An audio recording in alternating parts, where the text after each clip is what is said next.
নাহিদ ভাই, আসিফ ভাই, হাসনাত ভাই, সার্জিস ভাই যারা আছেন পিঠের চামড়া থাকবে না।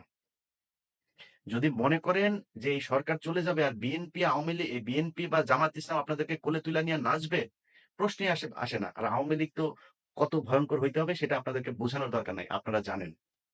এরা জেলখানার ভেতরে মানুষের ধইরা জবাই করে মারে। ফাঁসি হইলেও এদের মনে শান্তি হয় না। জবাই করে মারে। এখন শুনছি ওই যে ক্যাপ্টেন বাসেদ সাহেব মাজেদ গিয়েছিল, এই ক্যাপ্টেন মাজেদ সাহেবকেও জবাই করেছিল। সো এরা এইটাই। এরা এর চেয়েও ভয়ংকর রূপে ফিরবে যদি ফিরতে পারে, ফেরার সুযোগ দেয়া হয়। অতএব আপনারা ছাত্ররা যারা আছেন, যাদের সাথে বাংলাদেশের মানুষ সবাই চেয়েছিল একটা পরিবর্তন। আপনাদের সাথে কেন যাবে সেটা আপনাদেরকে বুঝাইতে হবে। পারেন নাই কোনো সমস্যা নাই। পারার চেষ্টা করছেন কিনা সেটা মানুষ দেখতে চায় যে আপনারা কি আসলেই চেষ্টা করেন নাকি আপনারাও সেই আগের মতোই, আগের দলের মতোই সব লুটপাট করে খাওয়ার জন্য সুবিধা পাইলে তাদের সাথে বসে মিলেমিশে একাকার হয়ে তারপরে দেশ চালানোর জন্য উদগ্রীব হয়ে আছেন।